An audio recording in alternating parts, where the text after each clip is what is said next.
The Biden administration continues to botch Afghanistan. The FDA finally approves the COVID vaccine, and Joe Biden says now it is time for your employers to mandate it. We've got a lot coming up, and it all starts right now.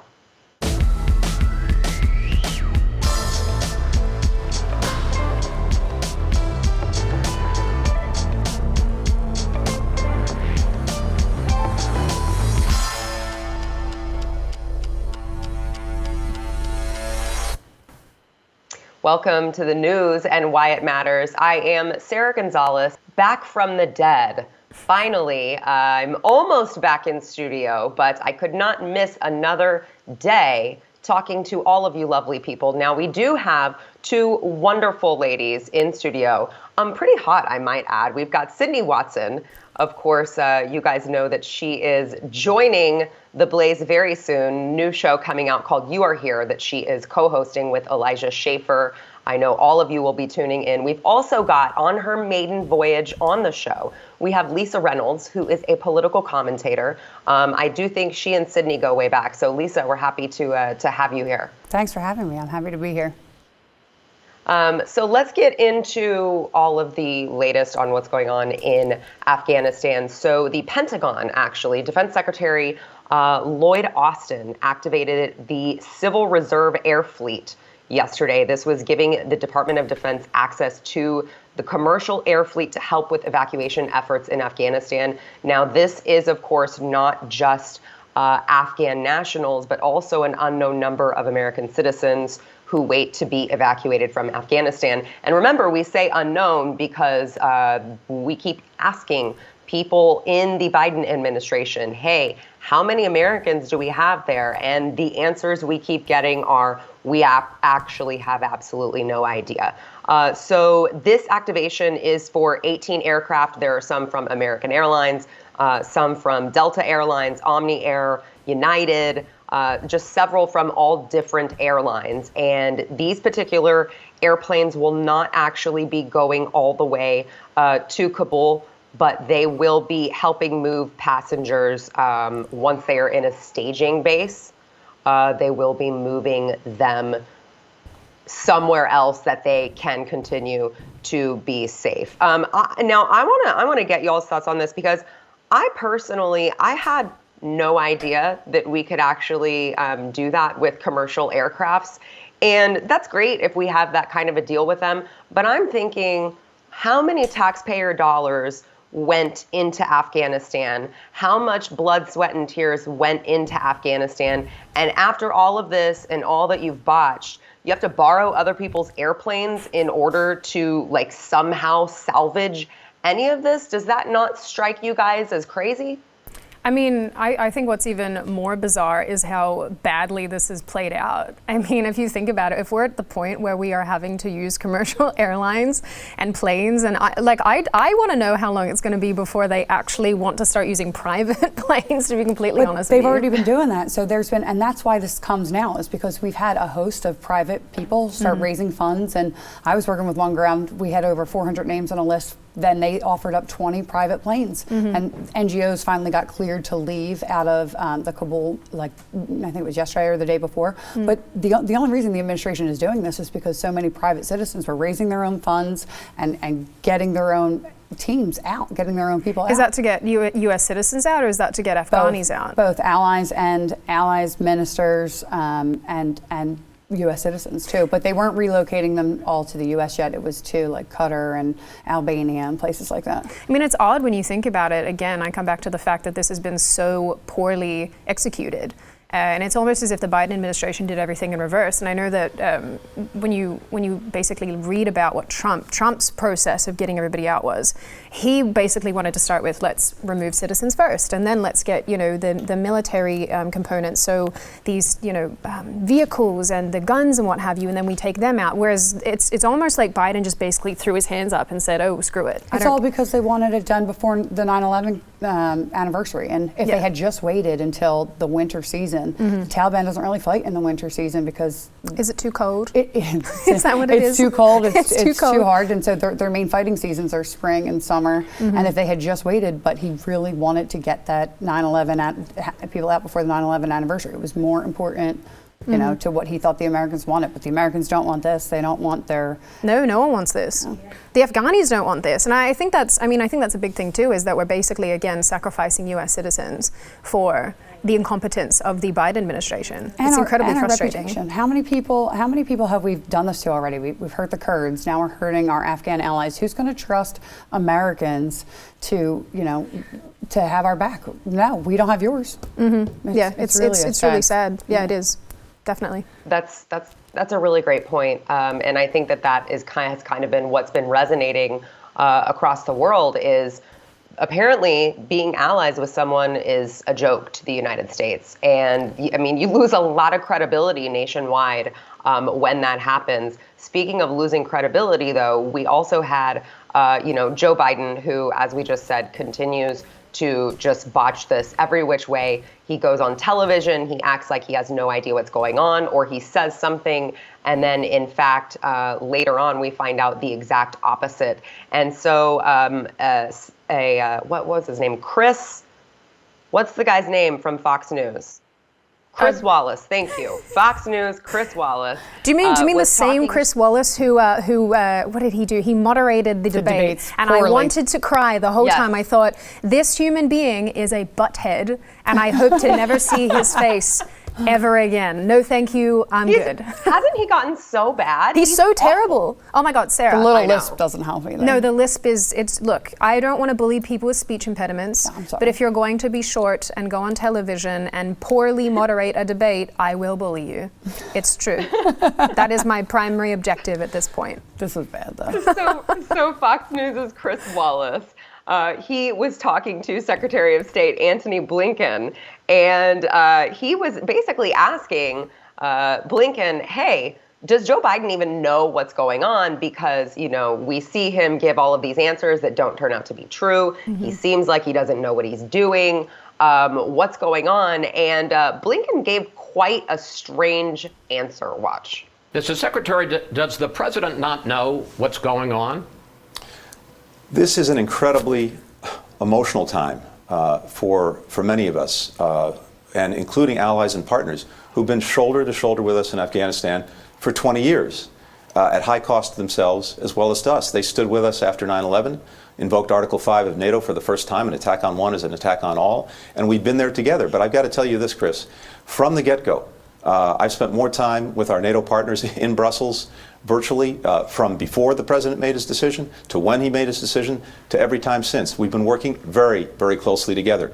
We've gotten the G7 together, NATO together, the UN Security Council together. We had 113 countries, thanks to our diplomacy, put out a clear understanding of the Taliban's requirements to let people leave the country. Respectfully, like, what a dope. I mean, it's like, I wasn't asking if this was an emotional time, and yet this is the answer that was given by the Secretary of State at a time like this.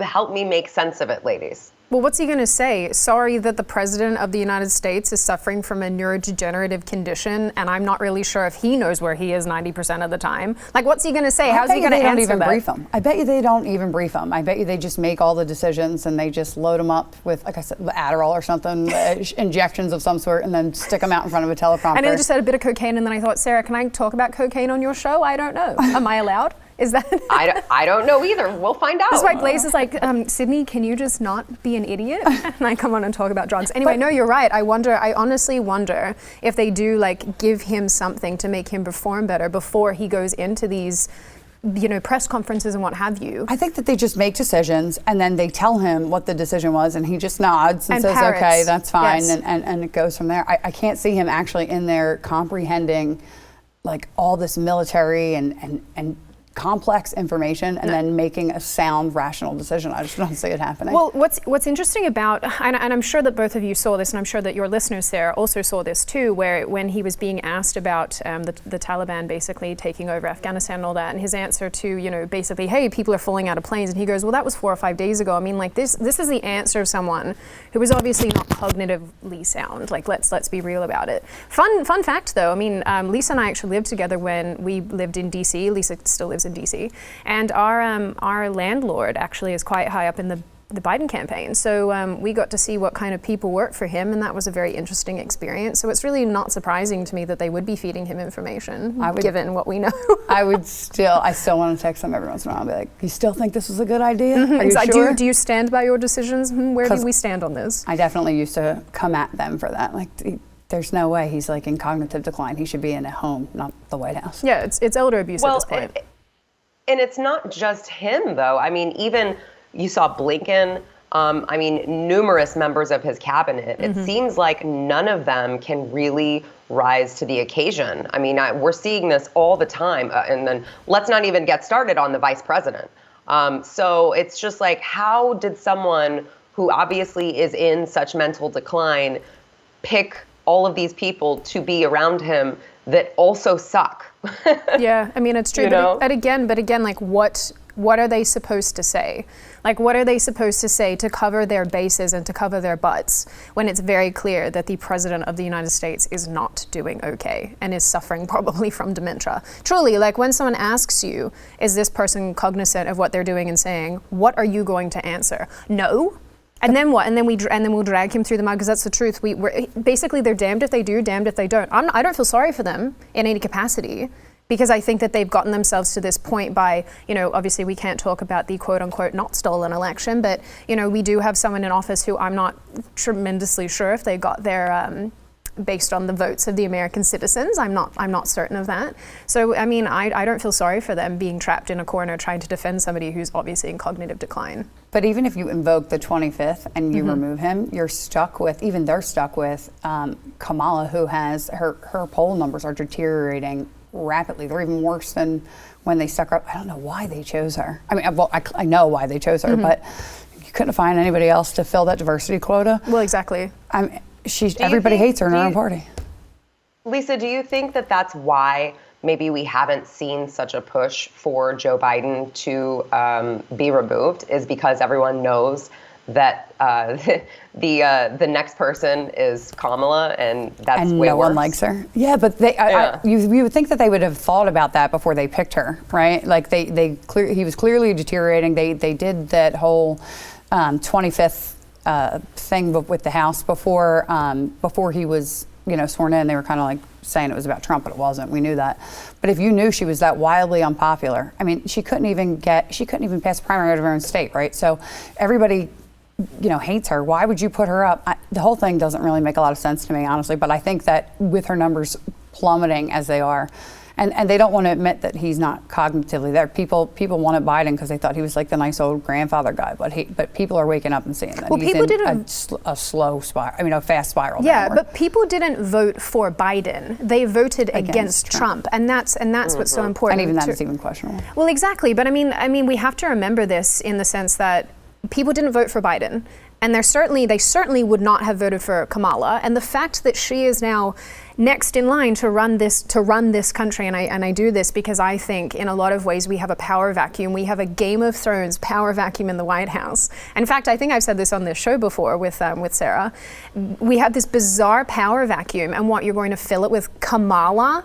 That's who you've chosen? It's bizarre. It is bizarre. Even more strange, she's strangely absent from everything, right? I know. Before she would stand behind him and lurk, standing in the wings, waiting, looking, like, when am I taking over? But then with the border stuff, she was absent until she went to the wrong border spot, which already has, 1,300 miles of border fence, and so that's why El Paso isn't seeing what it saw before. And now where is she? Has anybody seen Kamala in this Afghanistan debacle? Didn't she say, and one of you ladies, I don't know if you heard this, but I believe that she said at some point, and I believe staffers of hers said this, so obviously I can't qualify, and I don't know if you guys heard about this, but she said something to the effect of, like, I don't want any of this crap pinned on me, I believe was something that she said, and then staffers leaked that information.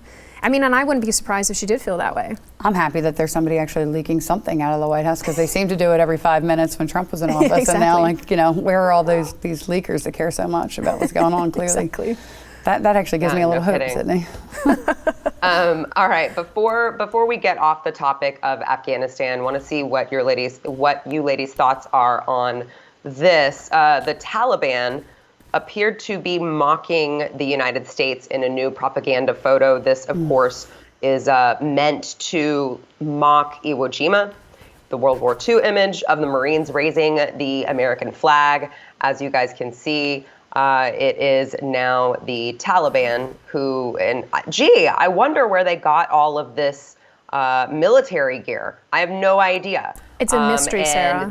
We don't know. I know. It's infuriating, is what it is. We have no idea how they ended up with all of this really expensive gear. And then there's the Taliban flag that they are lifting. Many experts in the United States are really, really outraged about this. I think rightfully so. What are your thoughts? I mean, well, to be fair with you, initially when I saw it, I thought, is this even a real image? Do they really have the goal? Really, Sydney, you're asking if they have the goal. That's even stupid. I don't know why I just said that. But I mean, like, yeah, of course they do. I think some people did think that it was Photoshopped. Well, I mean, initially, when I first saw that. But as I'm articulating it, do they have the goal? Well, yeah, I mean, they kind of do. Like, let's be real. These people do not give a damn about. Yeah, they're just beheading people in the street. Well, exactly. But that's because they have a weak administration and they're taking advantage of it. You know that if, like, Trump was like a wild card, he would just go nuke them. If they would never, even if he had a withdrawal plan, if Trump was president, they would never even risk doing stuff like that because he'd be so offended, he'd go in and but our administration won't do anything. No. I mean, well, why would they? I mean, this is what they want. Well, exactly, yeah. They'll probably get some back-end deals out of China for doing it. Yeah, endless wars, that's the way you make money. I think what's so sad about this image particularly, and I know this from sharing it on my social media and getting the feedback from many of my followers, many of whom are ex-military and many of whom are still serving in the military, and they were beside themselves because they thought this is such a kick in the face and such a spit in the face too, to see terrorists in American gear putting up a flag for I don't even know, a regime, I guess you can call it in some capacity, that hates women, that hates its own citizens, that is going to terrorize the absolute hell out of the country. How offensive is that to have somebody basically mock a picture, something so poignant that is so important to the United States? People are just horrified. I don't blame them, honestly. I really don't. It's revolting. Yeah, I agree. It really, it stirred up some awful feelings in me too, just the image of it. They're mocking us, and it's... In your own gear, nonetheless. Yeah. Awful. All right, so we've got more to come, including the FDA approving the new COVID vaccines. I have a feeling the ladies at the table will have a little bit to say on that. First, we want to thank our sponsor, Candid. So if you are like me, maybe you or your parents spent a lot of money on straightening your teeth when you were younger, and then you stopped wearing your retainer and your teeth shifted, and then all of that money was for nothing because you have crooked teeth again. Well, don't do that, all right? Don't live another day with crooked teeth. All you have to do is go to Candid like I did. They send you everything to your house. You make the little impressions in your mouth and you send them back off, and a licensed orthodontist reviews everything. They make this really cool 3D treatment plan for you, and they send you all of your clear plastic aligners. By the way, it's gonna save you way more money than braces, and it's gonna be way more comfortable. And like I said, they're clear aligners, so people aren't gonna look at you and call you brace face or anything like that. By the way, Candid also has Candid Studios now near you, so if you want to actually go in, make the appointment, go in. You can do that too if you like that feel better. You can book a Candid appointment at a studio near you. But I'm telling you guys, it was the best thing that I ever did to go through Candid, get my teeth straight again, and it didn't hurt. It was way cheaper, and I now have a straight smile again. You can too. You got to go to candidco.com/Y. Use code Y. You'll get $75 off. That is candidco.com/Y. Promo code Y. Well, the FDA has finally granted full authorization to the COVID vaccine, the Pfizer BioNTech. So that is the vaccine that they have granted. I'm sorry, I said full authorization, but it's full approval. So, you know, we've had this ongoing conversation about these vaccines are only authorized for emergency use, and they have not been fully approved. I think we all knew that it was only a matter of time before this happened. And despite all of the, you know, the warning signs, despite the FDA having to add a label, a warning label on one of the vaccines, saying, hey, this could cause heart problems for young children. Despite all of those things, I think we all saw where this was going, that they were not going to all of a sudden not give them full approval and full authorization, because in doing that, then everyone who had taken it would go, wait a second, what did you just inject me with if you're not going to now approve it? However, as far as I know, and this is, vaccines are a topic that is very important to me, has been very important to me for a long time. All of the vaccines that the FDA has approved have typically gone through a very, very long, sometimes decades long process to make sure that these vaccines are safe, especially when we're looking at putting them in it's now available for as young as age 12. You got to believe that they're trying to push it for younger and younger and younger school-age children. So, it's just interesting because, all we keep hearing are more problems with this vaccine, and yet here the FDA is granting full approval for it. I do want to get to Joe Biden's remarks on this, but I do want to hear, ladies, your thoughts on this first. I think it's so that they can push them, legally have a federal mandate to do it, because you can't have a federal mandate if it's emergency use only. Mm-hmm. So they rush the actual full approval so that they can start implementing the mandates. There's the new resolution that came out in the House that said for airplane travel, they're going to start pushing a mandate, and they couldn't have done that on emergency use only. And that's what I think. That's where all this is going, to mandatory vaccines for everyone, just like to enter school or whatever. So you think the government's handing this down so that the government can say, hey, now all American citizens must get inoculated, otherwise here's whatever. You can't do that on an emergency use. Mm-hmm. You can't say everybody has to take this one that's only approved for emergency use. Mm-hmm. I mean, I always thought that their approach would be to have businesses mandate these things, and businesses basically say, hey, it will be a violation of whatever, you must get this, otherwise you can't come to work, or we're going to fire you, what have you.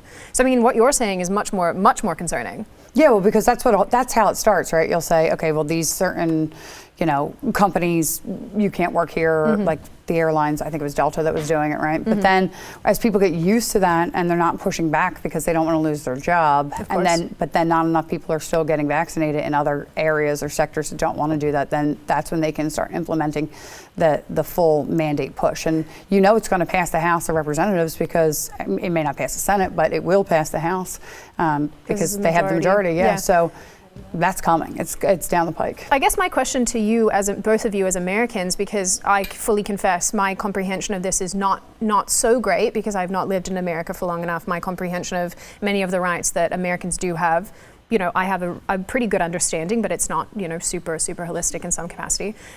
Is that legal? Can they actually even do that? I mean, I don't know if they can. I don't know how the Supreme Court would hold it up for everyone, but they really do that. If you want to send your kids to public school, they have to have measles, mumps, rubella, sometimes pertussis. They have to have sometimes flu. I'm anti-flu. Now I will say on that. There are most states in this country allow for multiple exemptions. Right. I know California doesn't allow for any except medical, and I think New York might be the same. But other than that, like here in Texas, it's very, very easy. All you have to do is submit a form with the Department of Health or whatever, DHS or whatever it's called. And you submit, and they send it to you, and you go get it notarized, and you give it to the school. And you don't have to get your child vaccinated at all for reasons of religion or conscientious reasons or medical. Another reason. So there are very easy ways around that. Yeah, but like you said, for California, right, that they don't have that. So how come the Supreme Court hasn't said that that's unconstitutional, that there's no exemptions in California? Yeah, I don't know if it's been brought to the Supreme Court. Yeah, that's what's scary, is that there's already some precedent for mandating vaccines. Well, I mean, this has been going on for a long time, the mandating of vaccination. Sorry to interrupt you, Sarah, but I mean, even back home in Australia, there's a concept called no jab, no play, meaning that if your child is not inoculated, then they cannot go to school. And so people historically, and Australia, it's quite odd because Australia is very aggressively anti-vax. So they're very aggressive towards the anti-vaxxers. And in this instance, what's so strange to me is I think if we're not mandating people getting the flu vaccination, for example, which you could arguably say has the same mortality rate as coronavirus, or at least has the same, well, perhaps not. I mean, I know that coronavirus is slightly more infectious, but that's because it's a new pathogen. Whereas this going to be in 10 years when it's been around for a long time, because we know now it is endemic, it's never going away. So I think it's interesting. Why would you mandate this vaccination and not the flu vaccination? Because as far as my understanding goes, and feel free to correct me, ladies, if I'm wrong, the flu vaccination is not something that you must get in order to participate in life. Why is that? What I think is strange is like somebody, I don't know if it was a tweet or something I saw somewhere, but you can really go anywhere with like a whole host of highly infectious diseases, and you don't have to carry like a card around, right? Like you can go with tuberculosis, right, to the movies. You can go with a bunch of other like a hepatitis, and you can go to the movies. You can go wherever you want, right? You don't have. So what is so particular about this vaccine that you need? What and if they're pushing it the way they are with like a host of things that are not good for you, if it needs to be pushed this hard, what is in it that they want? Like, this is my conspiracy theory hat, like getting real tight, but like what is in it that they want, that they need inside of us so bad that they are making this so mandatory? I mean, and even if there's not, and I think this is worth remembering too, even if there's nothing bad about this vaccination, I mean, I think that just based on some of the reactions that people are having to it, I'm not convinced. But even if let's say in some hypothetical world it's all golden, the fact that people are so distrusting of these medical institutions, the fact that people are so distrusting of the government, of big pharma, name any institution, people are skeptical as hell.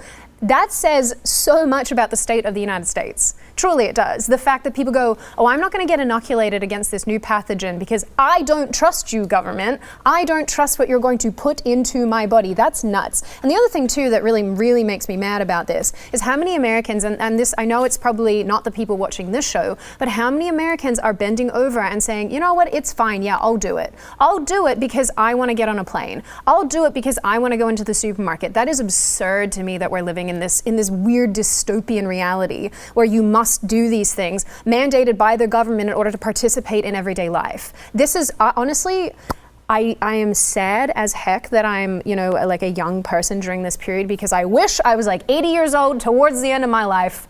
Just put me in the ground. That's because these people have been indoctrinated to replace God or whatever they believe in with the state, and so now this is the dogma. This is what your state is telling you to do. That's your God. You got to follow the rules. You can't, divert from that at all. That's what's scary. Yeah, it's disgusting. The government is our God.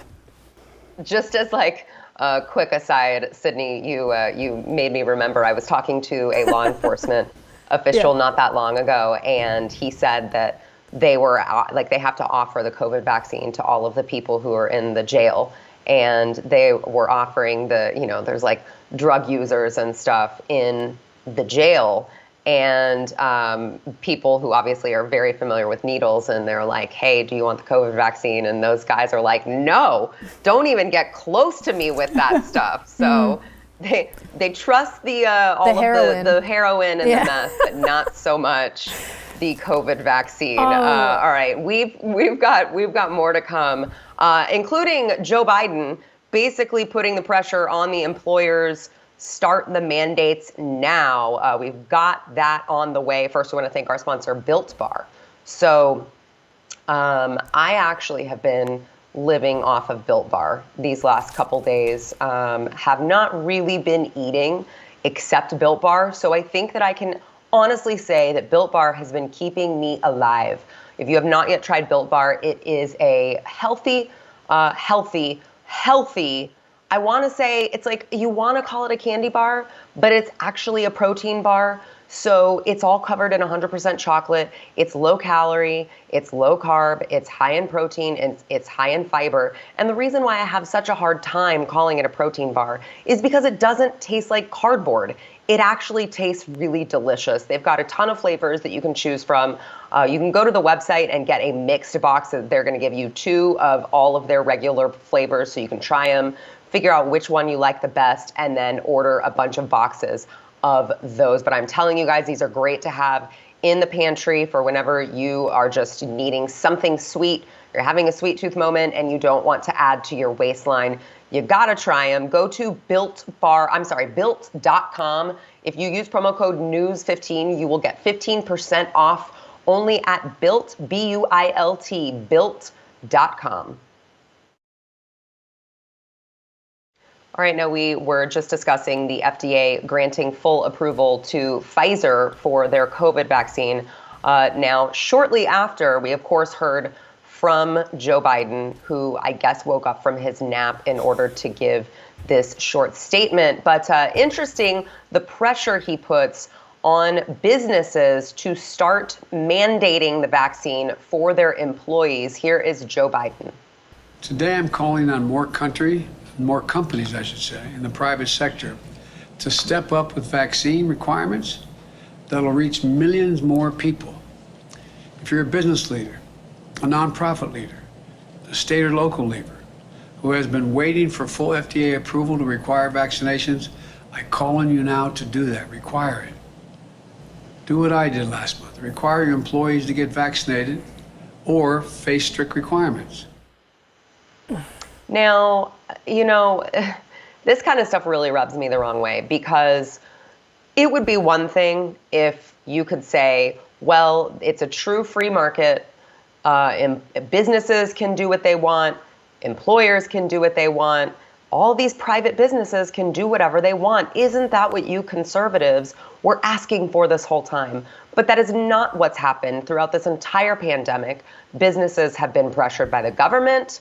And here we are seeing it once again, Joe Biden pressuring businesses to get a vaccine mandate. It is interesting because, again, I just feel like if this is as deadly a situation as the government tells us it is, there would really be no mandate necessary. But what are your thoughts, ladies, on Joe Biden's latest? I mean, Sarah, I think you summed it up pretty well. I don't know. I think I'm burned out talking about this stuff, and I think I've really hit a wall in it where I'm so exasperated that every time I hear Joe Biden speak, didn't you also just love how he said countries, because his brain is so fried that he can't even say companies first, like straight off the bat. Like, okay, Biden. Yeah, I was like, those are not similar words. Yeah, exactly. They actually don't even look remotely the same. They're No, not. they start with a C, to be fair. I mean, like. Well, you know. he got the letter right. Got the the first letter letter. right. Well, that was good for him. But I'm so job, burned Joe. out. Yeah, exactly. Good job, Joe. We've set the bar so low. That's a good job. You can go back into your basement now. But yeah, I'm burned out, ladies. Like I'm at a point where I'm sick of this, and I feel really, really, really quite sad for all the businesses and all the people who are having to contend with this stuff, because at the end of the day, it should be a choice thing. And I'm not saying that, you know, we should be out here shaming people who get vaccinated, but by the same token, on the other side, I don't want to be shamed for not getting vaccinated. And in fact, I tweeted this the other day. I said, is there a way that we can potentially set something up where businesses who believe in freedom and who believe in not mandating these vaccinations can somehow find employees who do not want to follow these, in my opinion, absolutely ridiculous freedom-destroying protocols? Is there a way that we can connect them? Because I think that there is something there where you do have people who are looking for employees and employees who want to work, but who don't want to, you know, basically be injected with a you know, an experimental vaccination. Like the nurses who worked all through the pandemic with absolutely no vaccine, and now they're being mandated to have a vaccine, and they don't want to do it. Yeah, well, exactly. And so is there a way that we can connect these people? But the point is that it's not up to the government to tell businesses what to do. Now, government thinks that it is. It's like you were saying before, you know, we have this religion of government where government goes, oh, you know, I'm the state, do as I say. I don't want to live in this world. I'm tired of it personally, and I'm burned out by these topics. The weird thing is that they're outwardly like telling you to be authoritarian. Like President Biden is outwardly telling, like, this is how you do it. Do it like I did it. Just mandate it, right? But they're not. I totally forgot what I was going to say. Well, that's okay. I do that all the time. I mean, that's what happens. They're when you're mandating living in it, this but world. what they'll do is if they don't actually, you know, go with the full mandate from from Biden, what they'll do is they'll find ways to weaponize and punish these companies that don't, like through the IRS or through other means. Yes. So eventually, the mandate's coming. we're all going to have to do that. You're just going to have to start squeezing it out of your arm. Like, Does that work? Can you squeeze it out? Is that a thing? Yeah, Apparently it does. Can you please give us the lowdown on this? So Lisa has an inside scoop. I have a lot of family in the medical field, and when they were forced to get flu vaccines back in the day, as soon as they would get them, they would start squeezing their arm. So I had told somebody about this recently, and they squeezed their arm after getting the Johnson & Johnson vaccine, so much so, and it's not blood coming out, it's actually the vaccine, that the bandage was like soaking wet and like falling off their arm. Now, I'm not telling people to squeeze the vaccine out of the arm. But I'm in the just event saying, that it's mandated and they must do it to keep their job, you're saying that there is a I don't know if it way- gets it all out. I'm just saying that There's a theory here that you can potentially squeeze it out of your arm. maybe some. Because Okay. my first question was it blood? And Lisa says, no, it was not blood. It was the liquid, yeah. Okay, which is but crazy. if I may though, I have a hard time. I understand everyone, there's a certain situation that someone goes, but you don't understand. I have to keep my job. But overwhelmingly, I feel like the more people that just go, okay, I'll do it because I have to keep my job. I can't find another job elsewhere. Like, that's how they get us, right? Yeah. That's how they get us, is that not enough people just stand up. Because I think even in the healthcare industry, if all of the nurses who did not want to get this vaccine all said, screw it, we're banding together and we're not going to do it, they can't fire all of us. Like, I think that they would be successful, but too many people go, okay, fine, we'll do it because like we don't want to lose our jobs, and then they do it, and then we lose the strength that we could have had in numbers, I agree with Yeah, that. well, of course. Even these nurses and these doctors who don't want to participate, honestly, could band together outside of these medical institutions and provide services to people, and probably have a crap ton, an absolute, tremendous amount of support from everyday people who want to still see their medical provider without having to jump through all these stupid hoops. Because now you're seeing stories of doctors saying, I'm not going to see someone if they're not vaccinated. And it's like, well, you have a duty of care. You have a duty of care you really should not be in a position where you can discriminate like that. This has always bothered me. That's a whole other conversation. The problem is that for like these 1099 employees, right? If they can't get into like facilities or whatever to do their job, they'll just go with a different contractor who's brainwashed. There's a lot of them out there. Yeah.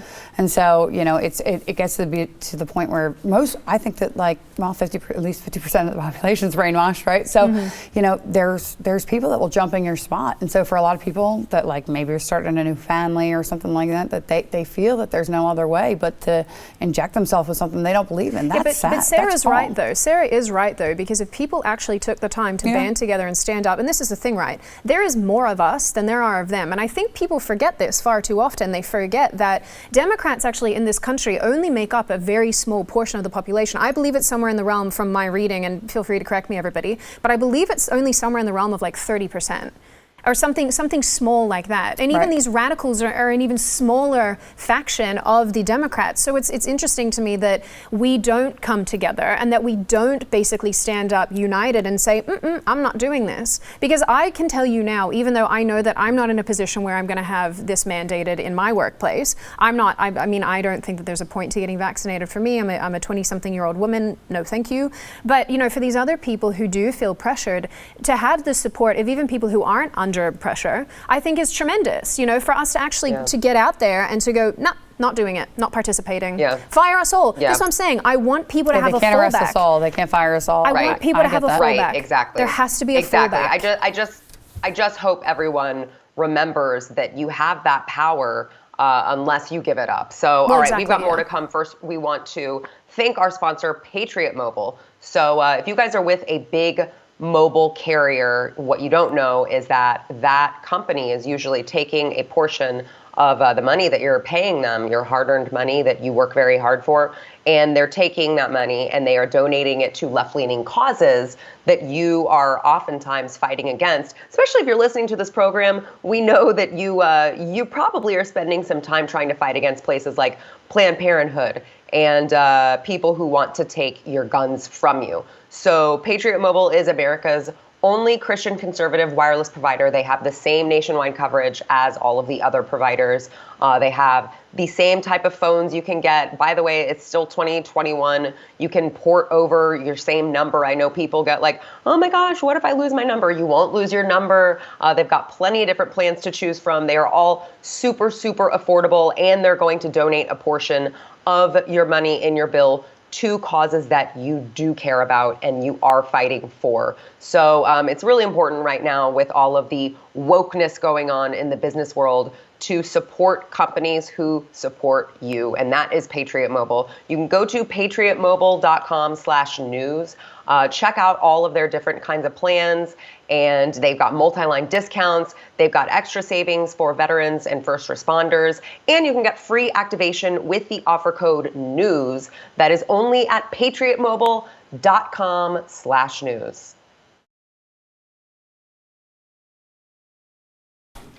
All right, we only have a couple minutes here, but I would be remiss if I did not share with you guys Chuck Schumer at the We Love NYC, the homecoming concert in Central Park, where he was caught dancing with Stephen Colbert, who, by the way, was maskless, so that's really cute. Watch.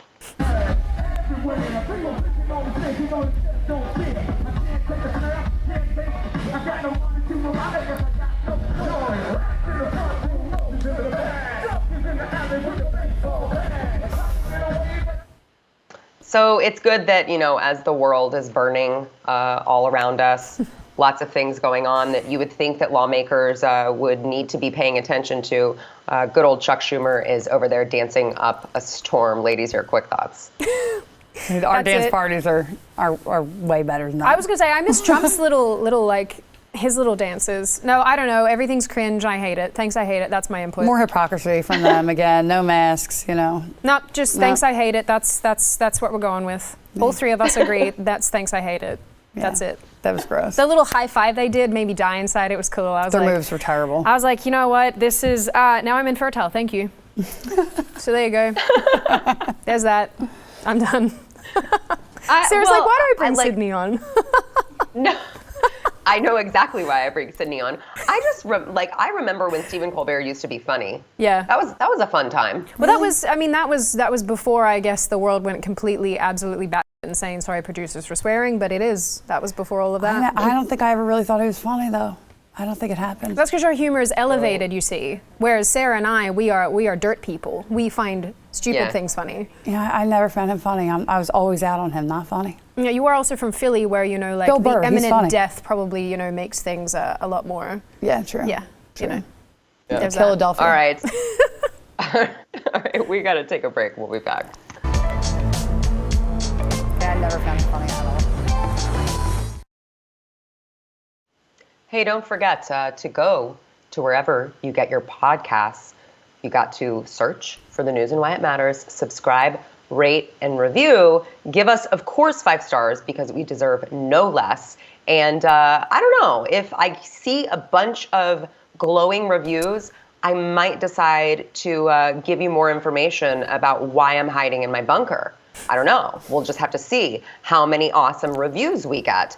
Also, on top of that, you may see your review read live on air, like the one today from Kels, who says, 10 out of 10 would recommend. I drink my coffee and get ready to this show every day.